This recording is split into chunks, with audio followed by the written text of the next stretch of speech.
Hi ಸ್ನೇಹಿತರೆ, VNR 6G class ಸ್ವಾಗತ. ನಿನ್ನೆ ಮೊನ್ನೆ ಶಾಸನಗಳ ಬಗ್ಗೆ ಮಾಡಿದ್ದೀನಿ. ಮತ್ತು ನಿನ್ನೆ ಬಂದ್ಬಿಟ್ಟು ಕಾಲಾನುಕ್ರಮದಲ್ಲಿ ಮಾಡಿದ್ದೀನಿ. ದತ್ತಪುತ್ರ ಅಕ್ಕಿಲ, ಸಹಾಯಕ ಸೈನ್ಯ ಪದ್ಧತಿ, ಸೂಫಿ ಗುರುಗಳು, ಸಿಖ್ ಗುರುಗಳು, ತಿರ್ಗಾ ಏನಪ್ಪ ಅಂತಂದರೆ ಮರಾಠರ ಪೇಶಗಳ ಬಗ್ಗೆ ಮಾಡಿದ್ದೀನಿ. ದಿವಾನರ ಬಗ್ಗೆ ಎಲ್ಲ ಕಾಲಾನುಕ್ರಮ ಚೆನ್ನಾಗಿ ನೋಡ್ಕೊಳ್ಳಿ. 10 ವರ್ಷ ಸರ್ಕಾರಿ ನೌಕರಿ ಕೆಲಸ ಮಾಡಿದ ಕಾರಣ ನಾನೊಬ್ಬ ಕಾಂಪಿಟೇಟ್ರು. ಎಕ್ಸಾಮ್ಗೆ ಎಷ್ಟು ಬೇಕೋ ಅಷ್ಟೇ ಹೇಳ್ತೀನಿ, ಜಾಸ್ತಿ ನಾನು ಮಾತಾಡೋಕೆ ಹೋಗಲ್ಲ. ಯಾಕಂದರೆ ನಾನು ಎಲ್ಲರೂ ಉಪಯೋಗ ಆಗಲಿ, ಬಡ ವಿದ್ಯಾರ್ಥಿಗಳ ಅನುಕೂಲ ಆಗಲಿ, ಗ್ರಾಮೀಣ ಜನತೆಯಲ್ಲಿರುವ ವಿದ್ಯಾರ್ಥಿಗಳು ತುಂಬ ಏನು ಗೊತ್ತಿರಲ್ಲ, ಸ್ವಲ್ಪ ಅವ್ರಿಗೆ ಉಪಯೋಗ ಆದರೆ ಸಾಕು ಅಂತ ಮಾಡ್ತಾಯಿದ್ದೀನಿ. ಯಾವುದೋ ದುಡ್ಡು ಮಾಡ್ತಾಯಿಲ್ಲ, ನಾನು ಉಚಿತವಾಗಿ ಮಾಡ್ತಾಯಿದ್ದೀನಿ. ಎಲ್ಲರೂ ಕ್ಲಾಸ್ ಕೇಳ್ಕೊಳ್ಳಿ. ಟೈಮ್ ವೇಸ್ಟ್ ಮಾಡೋಂಗೆ ಇಷ್ಟ ಇಲ್ಲ, ಫಾಸ್ಟಾಗಿ ಹೋಗ್ತೀನಿ.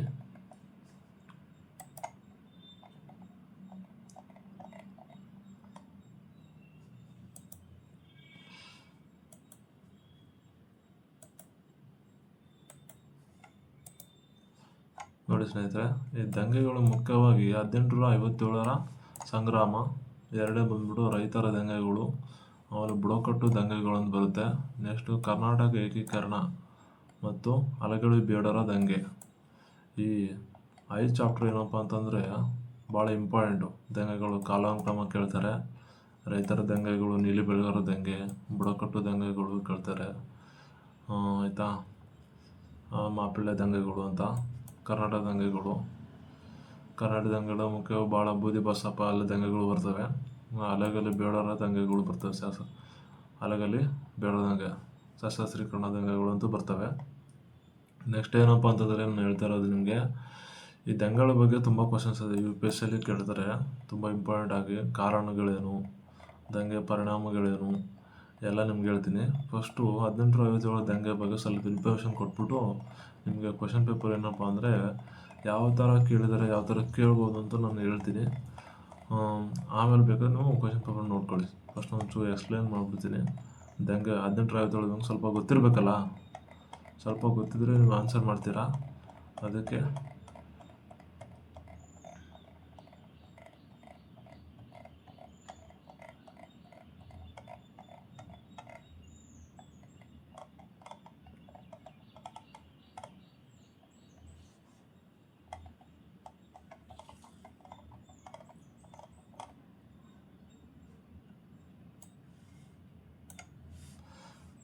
ಹದಿನೆಂಟುನೂರ 57ರ ಪ್ರಥಮ ಸ್ವಾತಂತ್ರ್ಯ ಸಂಗ್ರಾಮ, ಅದರಲ್ಲಿ ಮುಖ್ಯವಾಗಿ ತಕ್ಷಣ ಕಾರಣ ಏನಪ್ಪ ಅಂತಂದರೆ 1857 ದಂಗೆಯಲ್ಲಿ ಈ ಹೊಸ ಎನ್ಫೀಲ್ಡ್ ಬಂತುಗಳು ಬ್ರಿಟಿಷರು ಜಾರಿಗೆ ತಂದಿರ್ತಾರೆ. ಅವುಗಳನ್ನು ಹಸುವಿನ ಮತ್ತು ಹಂದಿ ಕೊಬ್ಬಿನಿಂದ ಮಾಡಿರ್ತಾರೆ. ಅವು ಏನಪ್ಪ ಅಂದರೆ ಈ ಬಂದೂಕಿಗೆ ಸೈನಿಕರು ಗುಂಡು ಹಾಕಬೇಕಾದ್ರೆ ಒಳಗಡೆ ಆ ಬಾಯಿಯಿಂದ ಕಚ್ಚಿ ತೆಗಿಬೇಕಾಗಿರುತ್ತೆ, ಅದನ್ನು ಬಾಯಿಯಿಂದ ಕೀಳಬೇಕಾಗಿರುತ್ತೆ.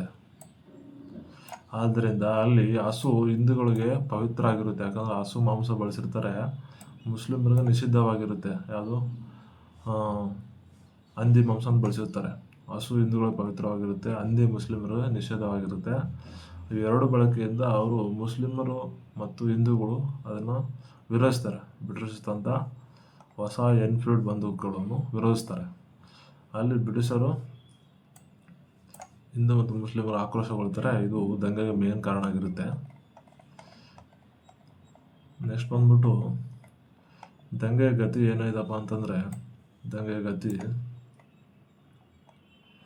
1800ರ ದಂಗೆಯ ಗತಿ ಬಂದ್ಬಿಟ್ಟು ಕೊಬ್ಬು ಸವರಿದ ತೋಟಗಳ ಬಳಕೆ ವಿರೋಧಿಸಿ ಮಾರ್ಚ್ 29, 1857, ಮಾರ್ಚ್ 29 ನೆನ್ಪಿಟ್ಕೊಳ್ಳಿ ಸ್ನೇಹಿತರೆ, ಮಾರ್ಚ್ 29, 1857ರಲ್ಲಿ ಬ್ಯಾರಕ್ಪುರ 34ನೇ ರೆಜಿಮೆಂಟ್ ಕೇಳಿದ್ದಾರೆ. ಎಷ್ಟನೇ ರೆಜಿಮೆಂಟ್? ಬ್ಯಾರಕ್ಪುರದ 34ನೇ ರೆಜಿಮೆಂಟ್ ಅಂತ ಕೇಳಿದ್ದಾರೆ. ಮಂಗಲ್ ಪಾಂಡೆ ಎಂಬ ವ್ಯಕ್ತಿ ಬ್ರಾಹ್ಮಣ ಸಿಪಾಯಿ ಆಗಿರ್ತಾನೆ. ಭಾರತದಲ್ಲಿ. ಇವನು ಮೇಲಧಿಕಾರಿ ಲೆಫ್ಟಿನೆಂಟ್ ಬಾಗ್ ಮತ್ತು ನೀಲ್ ಪೀಟರ್ನ ಗುಂಡಿಕ್ಕಿ ಕೊಲೆ ಮಾಡ್ತಾನೆ. ಲೆಫ್ಟಿನೆಂಟ್ ಬಾಗ್ ಮತ್ತು ನೀಲ್ ಪೀಟರ್ನ ಗುಂಡಿಕ್ಕಿ ಕೊಲ್ತಾನೆ. ಇದು ದಂಗೆಗೆ ಮೇನ್ ಕಾರಣ ಆಗಿರುತ್ತೆ. ಇದು ಬ್ಯಾರಕ್ಪುರ 34ನೇ ರೆಜಿಮೆಂಟ್ ಆಗಿರುತ್ತೆ, ನೆನಪಲ್ಲಿ ಇಟ್ಕೊಳ್ಳಿ. ಎಕ್ಸಾಮ್ಗೆ ಕೇಳ್ತಾರೆ.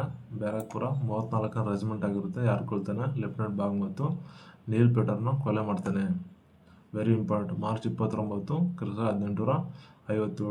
ಇಲ್ಲೇ ನಾಂದಿ ಆಡಲಾಯಿತು ದಂಗೆಗೆ, ಇಂಪಾರ್ಟೆಂಟ್. ಓಕೆ. ನೆಕ್ಸ್ಟ್ ಬಂದ್ಬಿಟ್ಟು ಮೀರತ್ತಲ್ಲಿ. ಮೀರತ್ತಲ್ಲಿ ಏನಾಗುತ್ತಪ್ಪ ಅಂತಂದರೆ, ಈ ಮೇ 9, 1857ರಲ್ಲಿ ತೋಟಗಳನ್ನು ಬಳಸಲು 85 ಸೈನಿಕರು ನಿರಾಕರಿಸ್ತಾರೆ. 85 ಸೈನಿಕರು ನಿರಾಕರಿಸಿದಾಗ ಅವರನ್ನು ಬರೀ ಮೈಲಲ್ಲಿ ಮೆರವಣಿಗೆ ಮಾಡಲಾಗುತ್ತೆ. ಮತ್ತು 10 ವರ್ಷ ಅವರು ಜೈಲು ಶಿಕ್ಷೆ ವಿಧಿಸಲಾಗುತ್ತೆ ಅವ್ರಿಗೆ. ಅದಕ್ಕೆ ಕೋಪಗೊಂಡ ಸೈನಿಕರು ಏನು ಮಾಡ್ತಾರಪ್ಪ ಅಂತಂದರೆ, ಜೈಲನ್ನು ಪುಡಿಗಟ್ಟಿ ಅಲ್ಲಿನ ಅಧಿಕಾರಿ ಜನರಲ್ ಯೂತ್ನ ಕೊಲೆ ಮಾಡ್ತಾರೆ. ಜನರಲ್ ಯೂತ್ನ ಕೊಲೆ ಮಾಡಿಬಿಟ್ಟು ಈ ಮೀರತ್ತಿನಿಂದ ದಂಗೆ ಸ್ಟಾರ್ಟ್ ಆಗುತ್ತೆ. ಒಗ್ಗಟ್ಟು ಆಗ್ತಾರೆ ಎಲ್ಲ ಸೈನಿಕರು.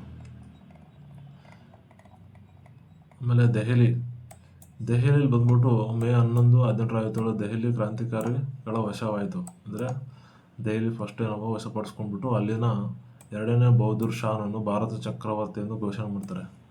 2ನೇ ಬಹದ್ದೂರ್ ಶಾನು ಭಾರತ ಚಕ್ರವರ್ತಿ ಎಂದು ಘೋಷಣೆ ಮಾಡ್ತಾರೆ. ಅಲ್ಲಿನ ದಂಡನಾಯಕ ಬಕ್ತಾ ಖಾನ್ ಇರ್ತಾನೆ. ಯಾರು? 2ನೇ ಬಹದ್ದೂರ್ ಶಾನ ದಂಡನಾಯಕ ಬಕ್ತಾ ಖಾನ್ ಇರ್ತಾನೆ. ಅವಾಗ ಏನು ಮಾಡ್ತಾನಪ್ಪ ಅಂದರೆ, ಆ ದಂಗೆ ಜಾಸ್ತಿ ಆಗುತ್ತಲ್ಲ ದೆಹಲಿಯಲ್ಲಿ, ಸರ್ ಜಾನ್ ನಿಕೋಲ್ಸನ್ ಏನು ಮಾಡ್ತಾನೆ, ದೆಹಲಿಯನ್ನು ವಶಪಡಿಸ್ಕೊಳ್ತಾನೆ. ಆದರೆ ಈ ಬಹದ್ದೂರ್ ಶಾನ ಇಬ್ಬರು ಮಕ್ಕಳು ಇರ್ತಾರಲ್ಲ, ಅವರಿಬ್ಬರು ಮಕ್ಕಳನ್ನ ಅರ್ಸನ್ ಕೊಲೆ ಮಾಡ್ತಾನೆ. ಅರ್ಸನ್ ಅಧಿಕಾರಿ ಕೊಲೆ ಮಾಡ್ತಾನೆ. ಮುಖ್ಯವಾಗಿ ಬಹದ್ದೂರ್ ಶಾ ಬರ್ಮಾದ ರಂಗೂನ್ಗೆ ಓಡೋಗ್ತಾನೆ. ಕೇಳಿದ್ದಾರೆ ಎಕ್ಸಾಮ್ಗೆ. ಏನಪ್ಪ ಅಂದರೆ, ಬಹದ್ದೂರ್ ಶಾ, ದೆಹಲಿಯ ಚಕ್ರವರ್ತಿ ಬಹದ್ದೂರ್ ಶಾ ಎಲ್ಲಿ ಓಡೋದಂದರೆ ಬರ್ಮಾದ ರಂಗೂನ್ಗೆ ಓಡೋಗಿದ್ದಾನೆ. ಅದು ಎಕ್ಸಾಮ್ ಕೇಳ್ತಾರೆ. ದೆಹಲಿ ವಶಪಡಿಸಿಕೊಂಡು ಬಕ್ತಾ ಖಾನ್.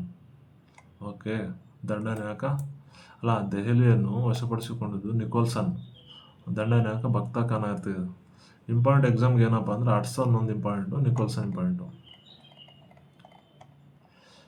ಕಾನ್ಪುರ ದಂಗೆ. ಕಾನ್ಪುರದಲ್ಲಿ ಮುಖ್ಯವಾಗಿ ಕಾನ್ಪುರ ದಂಗೆಯನ್ನು ಅನುಭವಿಸಿದವರು 2ನೇ ಬಾಜಿರಾವ್ ದತ್ತುಪುತ್ರ ನಾನಾ ಸಾಹೇಬ್. ಇವನ್ನ ದೋಂಡಿ ಪಂತ್ ಎಂದು ಕರೀತಾರೆ. ಐರೋಪ್ಯರ ಮೇಲೆ ದಾಳಿ ಮಾಡಿ ಹಲವರನ್ನು ಕೊಂತನು. ಅದನ್ನು ಕಾನ್ಪುರ ಕಗ್ಗೊಲೆ ಎಂದು ಕರೀತಾರೆ. ಅಂದರೆ ಐರೋಪ್ಯರ ಮೇಲೆ ದಾಳಿ ಮಾಡಿ ತುಂಬ ಜನ ಕೊಲೆ ಮಾಡ್ತಾನೆ, ಅದನ್ನು ಕಾನ್ಪುರ ಕಗ್ಗೊಲೆ ಅಂತ ಕರೀತಾರೆ. ನಾನಾ ಸಾಹೇಬ್ನ ಸೇನಾನಿಗಳಾದ ಅಜಮುಲ್ಲಾ ಖಾನ್ ಮತ್ತು ತಾಂತಾ ಟೋಪಿ. ನಾನಾ ಸಾಹೇಬ್ನ ಸೇನಾನಿಗಳು ಅಜಮುಲ್ಲಾ ಖಾನ್, ತಾಂತಾ ಟೋಪಿ ಇರ್ತಾರೆ. ಕ್ಯಾಂಬೆಲ್ ಏನಪ್ಪ ಅಂದ್ರೆ ಕಾನ್ಪುರವನ್ನು ವಶಪಡಿಸ್ಕೊಡ್ತಾನೆ. ಆಗ ನಾನಾ ಸಾಹೇಬ್ ನೇಪಾಳಕ್ಕೆ ಓಡೋಗ್ತಾನೆ. ಯಾರಿಗೂ ನೇಪಾಳಕ್ಕೆ ಓಡೋಗ್ತಾನೆ. ಇಲ್ಲಿ ಏನಪ್ಪ ಅಂತಂದರೆ ಬರ್ಮಾದ ರಂಗೂನ್ಗೆ ಬಹದ್ದೂರ್ ಶಾ ವರ್ಗಾಯಿಸಲಾಯಿತು. ಅಲ್ಲಿ ಹೋಗ್ತಾನೆ ರಂಗೂನ್ಗೆ. ಆದರೆ ಇವನು ಬಂದ್ಬಿಟ್ಟು ನೇಪಾಳಕ್ಕೆ ಹೋಗ್ತಾನೆ. ತಾಂತಾ ಟೋಪಿ ಝಾನ್ಸಿ ರಾಣಿ ಲಕ್ಷ್ಮೀಬಾಯಿಯನ್ನು ಸೇರಿಕೊಂಡನು. ತಾಂತಾ ಟೋಪಿ ಅಂದ್ಬಿಟ್ಟು ಇಲ್ಲಿಂದ ಝಾನ್ಸಿ ರಾಣಿ ಲಕ್ಷ್ಮೀಬಾಯಿ ಹತ್ರ ಹೋಗ್ಬಿಡ್ತಾನೆ. ನೆಕ್ಸ್ಟು ಲಕ್ನೋ ಬಂದ್ಬಿಟ್ಟು ಬೇಗಂ ಬಜಾರತ್ ಮಹಲ್ ನೇತೃತ್ವದಲ್ಲಿ ನಡೀತೈತೆ.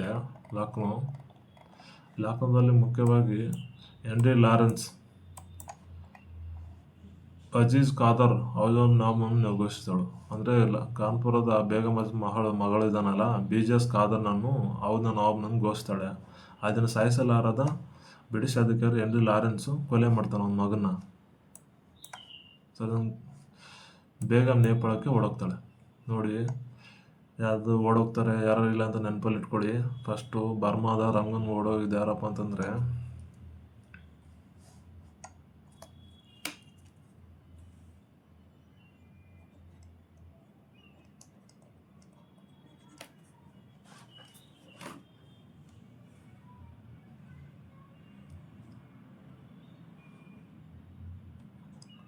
ಬರ್ಮಾದ ರಂಗೂನ್ಗೆ ಓಡೋಗಿದ್ದು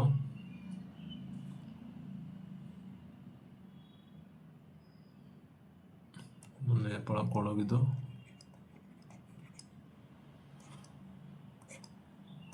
ಬರ್ಮಾಗೆ, ರಂಗೂನ್ಗೆ.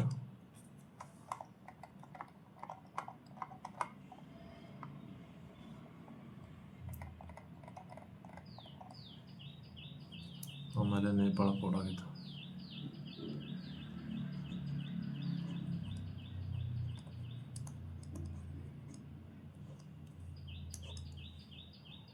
ನೇಪಾಳಕ್ಕೆ ಓಡೋಗಿದ್ದು ನಾನಾ ಸಾಹೇಬ್. ಬರ್ಮಾಗ ಓಡೋಗಿದ್ದಾರಪ್ಪ ಅಂತಂದರೆ ಬಹದ್ದೂರ್ ಶಾ.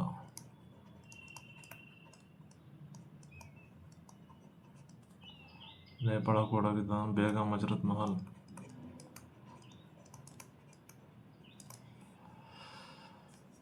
ನೋಡ್ಕೊಳ್ಳಿ, 1, 2, 3.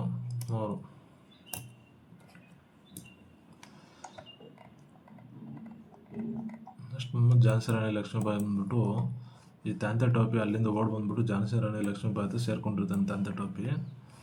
ಅವನೇನಪ್ಪ ಅಂದರೆ ಇಲ್ಲಿರ್ತಾನೆ. ನೆಕ್ಸ್ಟು ದಾಮೋದರನ್ ತನ್ನ ದತ್ತುಪುತ್ರ ಆಗಿರ್ತಾನೆ. ಅದನ್ನು ಗಂಡ ತೀರ್ಕೊಂಡಾಗ ಏನಾಗ್ತಾವ ಅಂತಂದರೆ ದತ್ತುಪುತ್ರರನ್ನು ದಾಮೋದರನು ಬ್ರಿಟಿಷ್ ಸರ್ಕಾರ ಸ್ವೀಕರಿಸೋದಿಲ್ಲ. ಯಾಕಂದರೆ ದತ್ತುಪುತ್ರ ಹಕ್ಕಿಲಂಬ ನೀತಿಯನ್ನು ಜಾರಿಗೆ ತಂದಿರ್ತಾರೆ. ಅದೇ ಕಾರಣ ಸ್ವೀಕರಿಸೋದಿಲ್ಲ ದಾಮೋದರನ. ಅವರು ಬೆನ್ನಿಗೆ ಕಟ್ಕೊಂಡು ಕಲ್ಟಿ ಕದನ, ಬ್ರಿಟಿಷರೊಂದಿಗೆ ಕಲ್ಟಿ ಕದನ ಎಲ್ಲಿ ನಡೀತು ಅಂತ ಕೇಳಿದ್ದಾರೆ. ಝಾನ್ಸಿ ರಾಣಿ ಮತ್ತು ಬ್ರಿಟಿಷರವರು ಕಲ್ಟಿ ಕದನ ನಡೀತು. ಗೊಡಾರ್ಡನ್, JP ಗೊಡಾರ್ಡನ್ ಅನಿಸುತ್ತೆ ಅವನ ಹೆಸರು,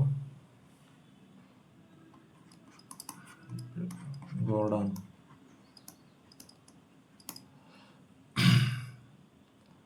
ನೋಡಿ ಕಲ್ಟಿ ಕದನ, ಕಲ್ಟಿ ಕದನ ನಡೆಯುತ್ತೆ ಜೂನ್ 17, 1858ರಲ್ಲಿ. ಗ್ವಾಲಿಯರ್ನ ರಾಜದ್ರೋಹಿ ಮಾನ್ ಸಿಂಗನ ಸಹಾಯದಿಂದ ತಾಂತೆ ಟೋಪಿ ವಶ ಆಗ್ತಾನೆ. ಹೌದಾ, ಝಾನ್ಸಿ ರಾಣಿ ಸತ್ತೋಗ್ತಾಳೆ, ಪಾಪ ತೀರ್ಕೊಂಡು ಹೋಗ್ತಾಳೆ. ಮಾನ್ ಸಿಂಗ್ ದೇಹದ್ರೋಹನ ತಾಂತೆ ಟೋಪಿ ಸೇವಕೊಂತಾನೆ. ಬಿಹಾರದ ಬಂದ್ಬಿಟ್ಟು ಕನ್ವರ್ ಸಿಂಗ್ ದಂಗೆ ಎದ್ದದನು. ಬಿಹಾರದಲ್ಲಿ ಯಾರಪ್ಪ ಎದ್ದದ್ದು? ಕನ್ವರ್ ಸಿಂಗ್. UPSC 2005ರಲ್ಲಿ ಕೇಳಿದ್ದಾರೆ.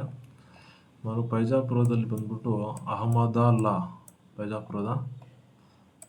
ಅಹಮದುಲ್ಲಾ ಪೈಜಾಬಾದ್ನಲ್ಲಿ ದಂಗೆ ಹೇಳ್ತಾನೆ. ಬರೇಲಿ ಬಂದ್ಬಿಟ್ಟು ಬರೇಲಿಯಲ್ಲಿ ಬೌದರ್ ಖಾನ್. ಉತ್ತರ ಪ್ರದೇಶದಲ್ಲಿ ಬಂದು ಮಂಗಲ್ ಪಾಂಡೆ. ರೋಹಿಲ್ ಖಂಡದ ಬಂದ್ಬಿಟ್ಟು ಮೌಲಿ ಅಹಮದುಲ್ಲಾ. ತಿರ್ಗಾ ರೋಹಿಲ್ ಖಂಡ ಮೊಹಮ್ಮದ್ ಅಹಮದುಲ್ಲಾ ಆಯಿತಾ. ಆಮೇಲೆ ಲಕ್ನೋದಲ್ಲಿ ಬರ್ಜ್ ಕದರ್ ಖಾನ್ ಅಂತ ಕೇಳ್ತಾರೆ. ಆಡೋದು ನೆನಪಲ್ಲಿ ಇಟ್ಕೊಳ್ಳಿ. ಬಿಹಾರದ ಕನ್ವರ್ ಸಿಂಗ್, ಪೈಜಾಪುರದ ಅಹಮದುಲ್ಲಾ, ಬರೇಲಿಯ ಬೌದರ್ ಖಾನ್ ಹೆಸರುಗಳು ಇಂಪಾರ್ಟೆಂಟು. ಆಮೇಲೆ ನಾನಾ ಸಾಹೇಬ್ ಬಂದ್ಬಿಟ್ಟು ನಾನಾ ಸಾಹೇಬ್ ದೊಂಡಿಪ್ಪ ಅಂತಂದು ಕರೀತಾರೆ ಇವನ್ನ. ಮೊದಲ ಹೆಸರು ನಾನಾ ಸಾಹೇಬ್ ಮುಖ್ಯವಾಗಿ ಎರಡನೇ ಬಾಜಿನ ದತ್ತುಪುತ್ರ ಆಗಿರ್ತಾನೆ. ದಂಗೆಯನ್ನು ತಪ್ಪಿಸ್ಕೊಂಡು ನೇಪಾಳ ಅರಣ್ಯದಲ್ಲೇ ತಲೆ ಮೆರೆಸ್ಕೊಂಡ. ಇವು ನೇಪಾಳ ಓಡೋಗ್ತಾನೆ, ತಲೆ ಅರಣ್ಯದಲ್ಲಿ ತಲೆ ಮೆರೆಸ್ಕೊಳ್ತಾನೆ. ನೆಕ್ಸ್ಟ್ ಏನಪ್ಪ ಅಂದರೆ ತಾಂತೆ ಟೋಪಿ. ಇವನು ತಂದೆ ಪಾಂಡುರಂಗ ಭಟ್ಟು, ರಾಮಚಂದ್ರ ಪಾಂಡುರಂಗ ಭಟ್. ಮೊದಲ ಹೆಸರು ರಾಮಚಂದ್ರ ಪಾಂಡುರಂಗ ಭಟ್ ಅಂತ. ತಾಂತೆ ಟೋಪಿದು ಗೆರಿಲ್ಲಾ ಯುದ್ಧವನ್ನು ಇವನು ಕಲ್ತಿರ್ತಾನೆ. ಮಾನ್ ಸಿಂಗ್ ದೇಹದ್ರೋಹದಿಂದ ಇವನು ಪಾಪ ಗಲ್ಲಿಗೇರಿಸಲಾಯಿತು. ನೆಕ್ಸ್ಟ್ ಬಂದ್ಬಿಟ್ಟು Jhansi Rani Lakshmibai zone of arc ಅಂತ ಕರೀತಾರೆ. ಕಾಶಿಯಲ್ಲಿ ಜನಿಸಿರ್ತಾಳೆ. ಮಣಿಕರ್ಣಿಕಾ ಮೊದಲ ಹೆಸರು ಕೇಳಿದರೆ, ಮೊದಲ ಹೆಸರು ಮಣಿಕರ್ಣಿಕಾ ಅಂತ ಆಯಿತಾ. ಆಮೇಲೆ ಜೋನ್ ಆಫ್ ಆರ್ಕ್ ಅಂತ ಕರೀತಾರೆ. 1857 ಜೂನ್ 17 ವೈರಿಗಳ ಗುಂಡೇಟಿಗೆ ಬಲಿಯಾದವಳು. ಇವಳು ಬಂದ್ಬಿಟ್ಟು JP ಗೋರ್ಡನ್, ಬ್ರಿಟಿಷ್ ಅಧಿಕಾರಿ, ಇವನು ಕೊಲೆ ಮಾಡಿರ್ತಾನೆ. ನೆಕ್ಸ್ಟ್ ಏನಪ್ಪ ಅಂತಂದರೆ ಇಂಪಾರ್ಟೆಂಟಾಗಿ ಈ ಅಧಿಕಾರಿಗಳು ಒಂದು ಬರ್ತಾರಲ್ಲ. ಫಸ್ಟು UP, ಮೀರತ್, ಆಮೇಲೆ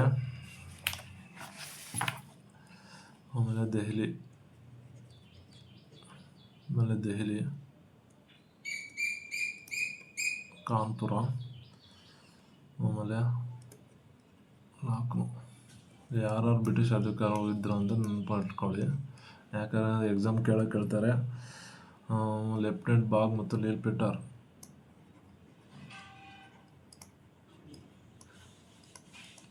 ಪ್ಲಸ್ ನೀಲ್ ಪೀಟರ್. ಮೀರತ್ನಲ್ಲಿ ಬಂದ್ಬಿಟ್ಟು ಮೀರತ್ತಲ್ಲಿ ಬಂದ್ಬಿಟ್ಟು ಜನರಲ್ ಇವೇತ್.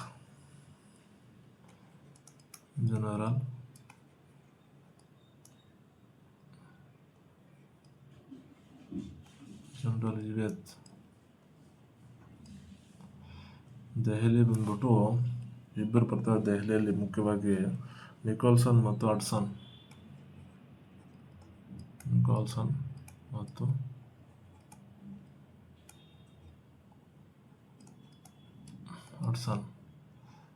ಕಾನ್ಪುರದ ಕಗ್ಗೋಲೆ ಬಂದ್ಬಿಟ್ಟು ಕಾನ್ಪುರದಲ್ಲಿ ಮುಖ್ಯವಾಗಿ ಕ್ಯಾಂಬೆಲ್.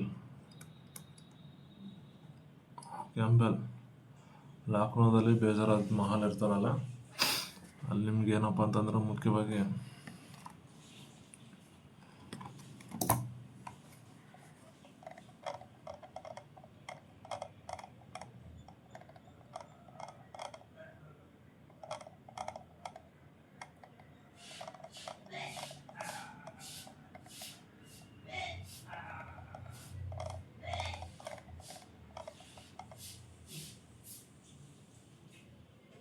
ಕ್ಯಾಂಪೆಲ್ ಮತ್ತು ಲಾರೆನ್ಸ್.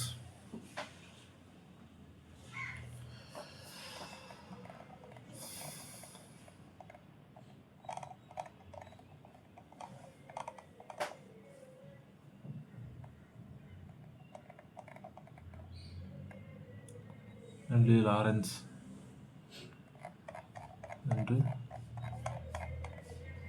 Henry Lawrence.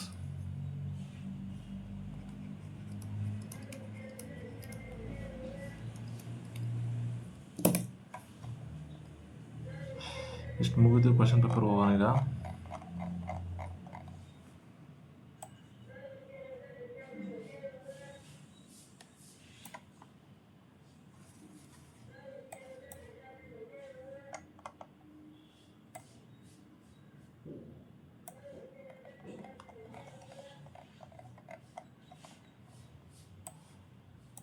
ನೋಡಿ ಸ್ನೇಹಿತರೆ, 18 ದಂಗೆ ಕಾರಣಗಳು. ಮುಖ್ಯ 18 ದಂಗೆ ಕಾರಣಗಳೇನು, ಪರಿಣಾಮಗಳೇನು, ಅದು ದಂಗೆ ಆದಮೇಲೆ ಏನೇನು ಪರಿಣಾಮ ಬೀರುತ್ತೆ ಅನ್ನೋದನ್ನು ನಾನು ಇಂಪಾರ್ಟೆಂಟ್ ಎಕ್ಸಾಮ್ ಕೇಳಿದರೆ, ಯಾಕಂದರೆ ಅದು ಆರ್ಡರ್ ವೈಸ್ ಕೇಳ್ತಾರೆ. ಇದು ಯಾವ ಕಾರಣ ಇರ್ಬೋದು, ಯಾವ ಕಾರಣ ಇಲ್ಲ ಅಂತ ಕೇಳ್ತಾರೆ. ನೋಡ್ಕೊಳ್ಳಿ ಸ್ವಲ್ಪ. ಯಾಕಂದರೆ ಅದಕ್ಕೆ ಕಾರಣ ಯಾವುದಪ್ಪ ಅಂದರೆ ಬ್ರಿಟಿಷ್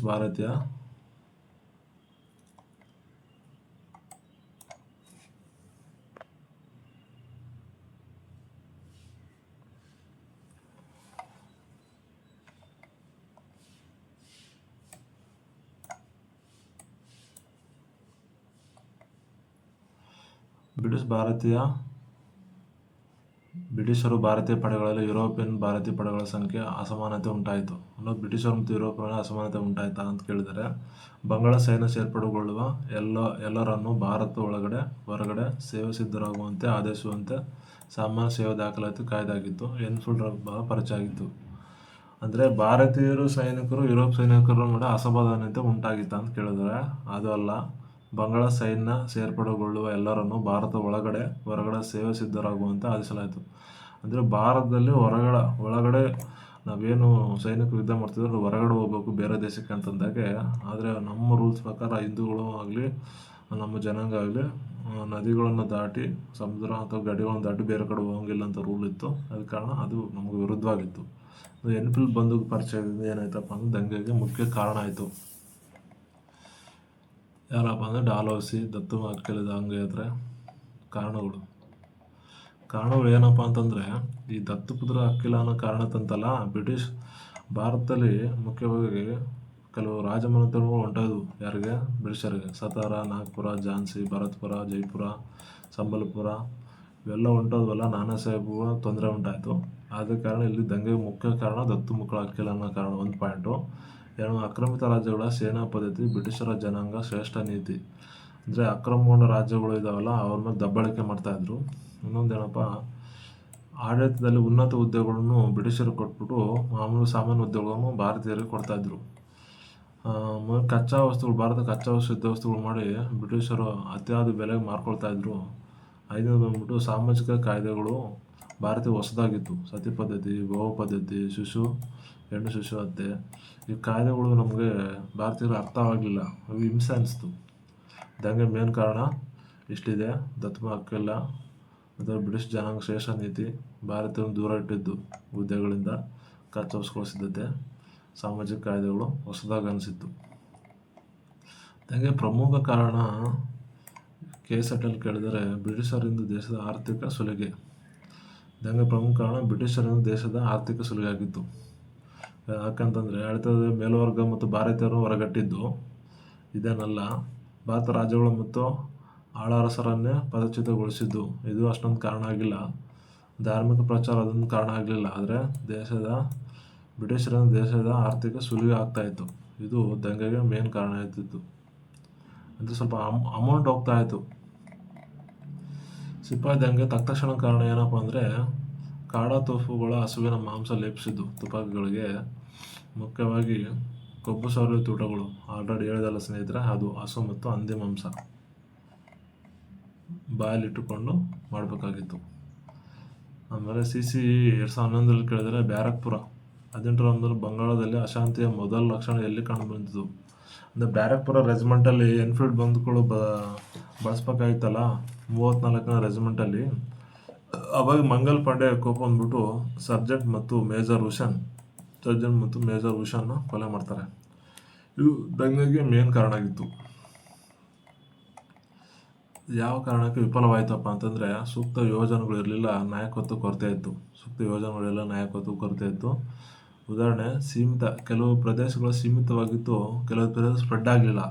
ಉದಾಹರಣೆ, ಕಾಶ್ಮೀರ್ಗೆ, ನೇಪಾಳಕ್ಕೆ, ಪಂಜಾಬ್ಗೆ, ಸಿಂಧ್ಗೆ, ಗುಜರಾತ್ಗೆ, ದಕ್ಷಿಣ ಭಾರತದಲ್ಲಿ ಸ್ಪ್ರೆಡ್ ಆಗಲಿಲ್ಲ ದಂಗೆ, ಅದಕ್ಕೆ ವಿಫಲ ಆಯಿತು. ಸೂಕ್ತ ಯೋಜನೆ, ನಾಯಕರು ಇರಲಿಲ್ಲ, ಯಾರೂ ಇಲ್ಲ. ನಾನಾ ಸಾಹೇಬ್ ಅಂತ ವ್ಯಕ್ತಿಗಳು, ಲಕ್ಷ್ಮೀಬಾಯಿ, ತಾಂತ್ಯಾಟೋಮ್ ಅಂತ ಧೀರ ಎದುರಿಸೋರು ಇರಲಿಲ್ಲ.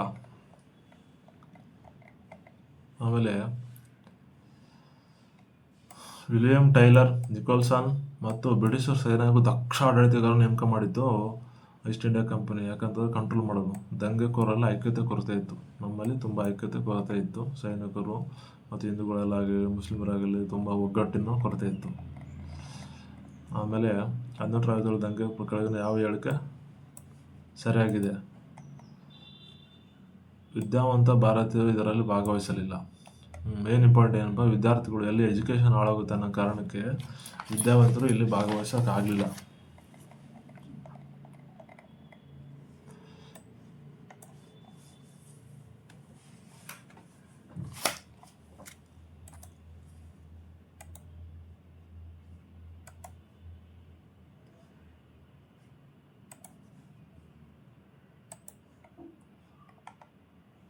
ಸಿಪಾಯಿ ದಂಗೆ ಕಾರಣಗಳಾಯಿತು. ಏನೇನು ಕಾರಣ ನೋಡಿದೀವಿ ಅಂತ. ಅಲ್ಲಿ ಪರಿಣಾಮ ನೋಡೋಣ ಈಗ. ಪರಿಣಾಮ ಏನಪ್ಪ ಅಂತಂದರೆ DR 2006ರಲ್ಲಿ ಕೇಳಿದ್ದಾರೆ. ಪರಿಣಾಮ ಏನಾಯಿತು? ಮೇಲಿನೆಲ್ಲವು. ದತ್ತುಮ ಅಕ್ಕಿಲಮ್ಮ ನೀತಿ ಒಂದು ಪರಿಣಾಮ. ಕಾನೂನು ಹಿಂದಕ್ಕೆ ತಗೊತಾರೆ ಬ್ರಿಟಿಷರು. ಈಸ್ಟ್ ಇಂಡಿಯಾ ಕಂಪನಿ ಆಳ್ವಿಕೆ ಅಂತ್ಯವಾಯಿತು. ವಿಕ್ಟೋರಿಯಾ ಸುಭದ್ರ ಭರವಸೆಗಳು ನೀಡಿದ ಭಾರತಕ್ಕೆ ಏನೇನು ಬೇಕಂಬ ಭರವಸೆ ನೀಡ್ತಾಳೆ. ವಿಕ್ಟೋರಿಯಾನ ಘೋಷಣೆ ಮುಖ್ಯವಾಗಿ ನವೆಂಬರ್ 1, 1858ರಲ್ಲಿ ಸಾಮ್ರಾಜ್ಞಿ ವಿಕ್ಟೋರಿಯಾ ಮಹಾರಾಣಿ ಪ್ರಸಿದ್ಧ ಪತ್ರಿಕೆ ಲ್ಯಾರ್ಡ್ ಕ್ಯಾನಿಂಗ್ ಅಹಮದಾಬಾದ್ ದರ್ಬಾರ್ನಲ್ಲಿ ಓದ್ತಾನೆ. ಅಹಮದಾಬಾದ್ ದರ್ಬಾರ್ ಇದೆಯಲ್ಲ, ಅಲ್ಲಿ ಲಾರ್ಡ್ ಕ್ಯಾನಿಂಗ್ ಯಾರು ಓದಿ ಅಂತ ಕೇಳಿದ್ರೆ ಎಕ್ಸಾಮ್ಗೆ, 1800 ವಿಕ್ಟೋರಿಯಾನ ಘೋಷಣೆ ಹೊರಡಿಸಿದ್ದು ಲಾರ್ಡ್ ಕ್ಯಾನಿಂಗ್. ಭಾರತೀಯರಿಗೆ ವಾಪಸ್ ನೀಡ್ತಾನೆ ಅಧಿಕಾರವನ್ನು. ವಿಕ್ಟೋರಿಯಾನ ಮುಖ್ಯವಾಗಿ ಇಲ್ಲೊಂದು 2 ಇಂಪಾರ್ಟೆಂಟ್ ಪಾಯಿಂಟ್ ಇದೆ ನೋಡ್ಕೊಳ್ಳಿ. ಬೆಳ್ಳಿ ಮಹೋತ್ಸವ 1857ರಲ್ಲಿ ಮಹಾರಾಣಿ ಆಗ್ತಾಳೆ. ಅವಾಗ ಬೆಳ್ಳಿ ಮಹೋತ್ಸವ ಆಚರಣೆ ಮಾಡ್ಕೊತಾಳೆ. ಆ ಸಂದರ್ಭದಲ್ಲಿ ಭಾರತ ಚಕ್ರವರ್ತಿ ಸಾಮ್ರಾಜ್ಞಿ ಎಂದು ಅವಳು ಪದವಿ ಬರುತ್ತೆ. ಅವಾಗ ಭಾರತದಲ್ಲಿರುವ ಮ್ಯಾಕ್ಸ್ ಮುಲ್ಲರನ್ನು ಉಪನ್ಯಾಸಕ ಆಹ್ವಾನಿಸ್ತಾಳೆ. Very very important. ಮ್ಯಾಕ್ಸ್ ಮುಲ್ಲರ್ನ ಕರೀತಾಳೆ. ಅದಕ್ಕೆ ಬನ್ನಿ ಉಪನ್ಯಾಸ ಮಾಡಿ ಅಂತ. ನೆಕ್ಸ್ಟ್ ಬಂದು 1857 ದಂಗೆ ಅಲಹಾಬಾದ್ ದರ್ಬಾರ್ನಲ್ಲಿ ಯಾರಪ್ಪ ಇಲ್ಲಿ ಕೇಳಿದ್ರು ನೋಡಿ ಎಕ್ಸಾಮ್ಗೆ, IAS ಅಲ್ಲಿ ಕೇಳಿದರೆ ಅಲಹಾಬಾದ್ ದರ್ಬಾರಲ್ಲಿ ಲಾರ್ಡ್ ಕ್ಯಾನಿಂಗ್. ಈಗಲೇ ಹೇಳಿದಲ್ಲ ಸ್ನೇಹಿತರೆ, ಅದೇ.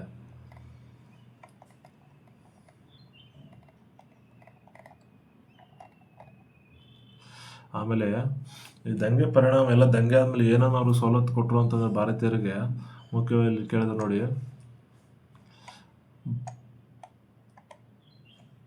ಭಾರತ ಆಡಳಿತವು ಬ್ರಿಟಿಷ್ ಸಿಂಹದ ನೇರ ಆಧಿಪತ್ಯಕ್ಕೆ ಒಳಪಟ್ಟಿತು. ಭಾರತ ರಾಜರೊಂದಿಗೆ ಮಾಡಿಕೊಂಡು ಎಲ್ಲ ಒಪ್ಪಂದಗಳು ದೃಢಪಡಿಸಲಾಯಿತು. ಅಂದರೆ ಒಪ್ಪಂದಗಳು ಯಾವ ಮಾಡ್ಕೊಂಡಿತ್ತು ಖಚಿತಪಡಿಸ್ತಾರೆ.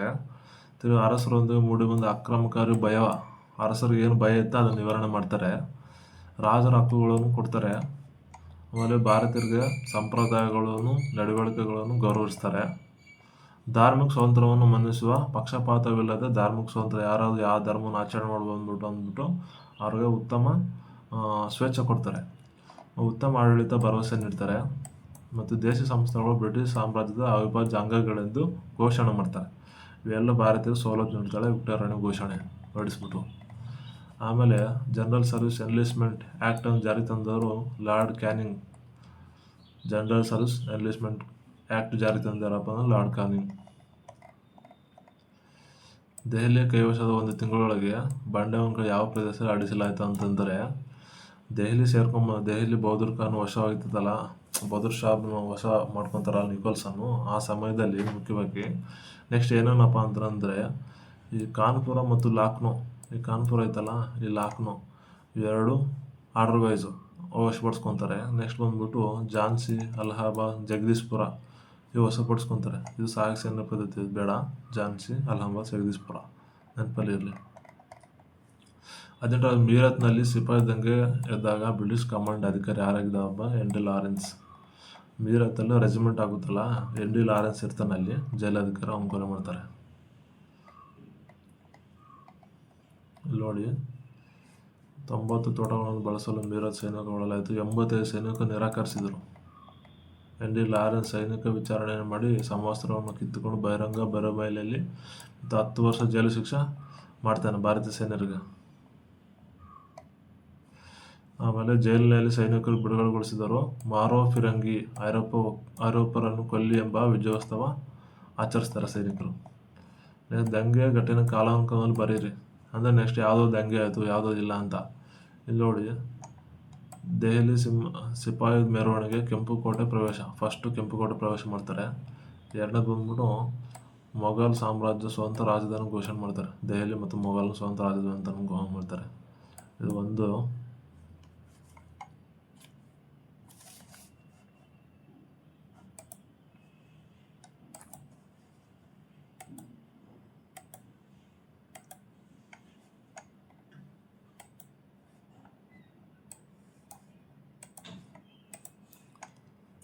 ಇದು ಒಂದು. ಆಮೇಲೆ ದೆಹಲಿ ಮತ್ತು ಮೊಘಲ್ ಸ್ವತಂತ್ರ ರಾಜಮನೆತನ ಮಾಡ್ತಾರೆ. ಮೂರನೇದು ಬಂದ್ಬಿಟ್ಟು ಕಾನ್ಪುರ ದಂಗೆ, ನಾನಾ ಸಾಹೇಬ್ ನನ್ನ ಮೊಘಲ್ ಚಕ್ರವರ್ತಿ ಅಧೀನ ರಾಜನನ್ನು ಘೋಷಣೆ ಮಾಡ್ತಾರೆ. ಕಾನ್ಪುರ ಚಕ್ರವರ್ತಿ ಅನ್ನಂಗೆ ಮಾಡ್ತಾರೆ. ಆಮೇಲೆ ತಾಂತ ಟೋಪಿ ಕಲ್ಗೆಸಲಾಯಿತು, ಇದು ಆರ್ಡರ್ ಬಸ್ ಕೇಳಿದ್ದಾರೆ. ನೆಕ್ಸ್ಟ್ ಬರೇಲಿಯಲ್ಲಿ ದಂಗೆಯನ್ನು ಮುನ್ನಡೆ ನಡೆಸಿದವರು ಯಾರಪ್ಪ ಅಂದ್ರೆ ಖಾನ್ ಬಹದ್ದೂರ್ ಖಾನ್. ಬರೇಲಿಯಲ್ಲಿ 1857 ದಂಗೆ ಮುನ್ನಡೆಸಿದವರು ಖಾನ್ ಬಹದ್ದೂರ್ ಖಾನ್ ಅಂತ. UPSC 2002ರಲ್ಲಿ ಕೇಳಿದ್ದಾರೆ.